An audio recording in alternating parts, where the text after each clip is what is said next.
Are you a college student? Do you sometimes feel overwhelmed?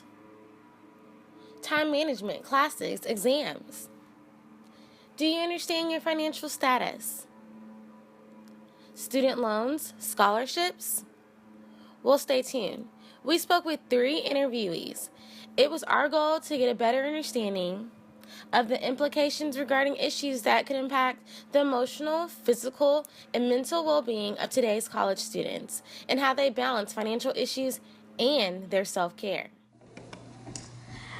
Okay. So, Ms. Hazelwood, if you could you please just introduce yourself? And then after that, I will be asking you questions based off of the consent form that you signed for my presentation. All right. My name is Amari Hazelwood, and I'm a current doctorate student at Bellarmine University. I'm studying the program Education and Social Change, and my emphasis is in literacy. Okay. Thank you for that introduction. Okay. So, my 2 questions that I want to ask you today are, how would you define self-care? When I think about self-care, I do think about more physical care of making sure that you take care of yourself in a cleanliness state, making sure that you take care of hygiene, as in bathing, showering daily, brushing your teeth, keeping your hair clean, wearing clean clothes, things like that, as well as making sure that you are prepared for the next day, as in getting enough sleep, making sure that you eat properly, eating healthy, a balanced diet throughout the day, and drinking plenty of water to give you energy to make sure that you can actually get through the day. Okay, great. Okay, so my second question would be, how would you describe financial literacy? When I think about financial literacy, I'm thinking about the components of just finances in general, and so just knowing how much you actually make to knowing how much you actually spend, and knowing the difference between the two and relating them to realistically to what you have is very important, because you don't want to spend more than you have. And so I think that it's important to know what your monthly income is, and being able to make sure you pay your monthly expenses first before you do try to go out and spend on other things that's not really a part of your monthly expenses. Okay, thank you. That concludes our interview for today.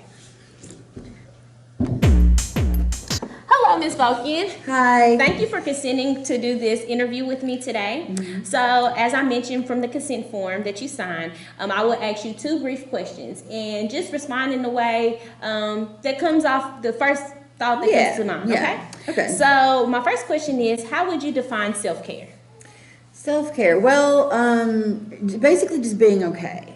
That you've slept enough, that you've eaten, that you've got your transportation lined up where you need to go, whether it's your own car or you could ride the bus where you're going, what have you, so that you're not worried about those foundational building blocks of your day.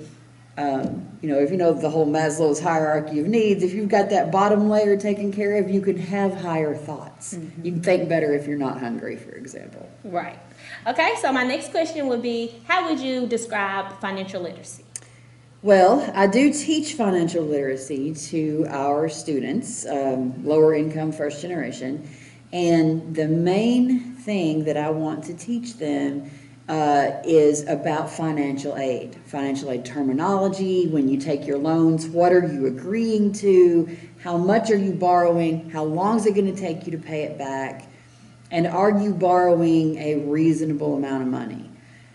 For example, you don't want to be one extreme being like, oh, I would never touch an unsub loan. Unsub loans are poison. When, if you take a $1,000 unsub loan, you're looking at maybe $40 a year worth of interest. And if you need that money to finish paying your bill, or if you have no winter coat, or if your car tires are bald, sometimes you need that. So it's a balancing act. You don't want to come out of here with $80,000 worth of debt to get a $30,000 a year job. Mm-hmm. But you also don't want to be scrapping and not have a coat either. Right. So. Which is part of self-care. Right. Sounds like it's safe to say that would be part of the self-care component of things. Yeah, absolutely. Okay. Thank you for your interview today. All right. Thank you.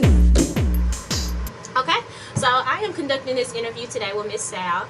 And Ms. Sal, I would like for you to answer 2 questions that I have today from a student perspective, or just how you view things. How would you define self-care? self-care in my perspective is like caring for yourself from the starting of the day till you go sleep and in between. So Could you can you elaborate a little bit on it? So, you said far as sleep. So what would that look like? I mean, like going to, I mean, taking care of everything. You go sleep without any like mental stress or something. So you gotta sleep with peace, not with all the things. That is also a health in my perspective. So being healthy means from relieving from everything, either physically, mentally, or something else. Right. Yeah. Okay. So thank you for that response. So moving on to my second question. My second question would be, how would you define financial literacy?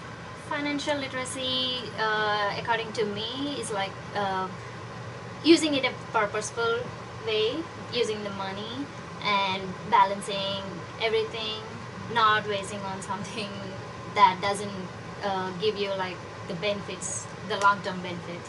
Okay. So you should focus on the long-term benefits rather than and using the financial whatever you call the financial thing in a nice way. Okay. Yeah. Thank you for that today. Yeah. That concludes our interview. Thank you. You're welcome. We are so excited about your developing college journey, but remember to keep yourself first. S, self-care. E, efficiency.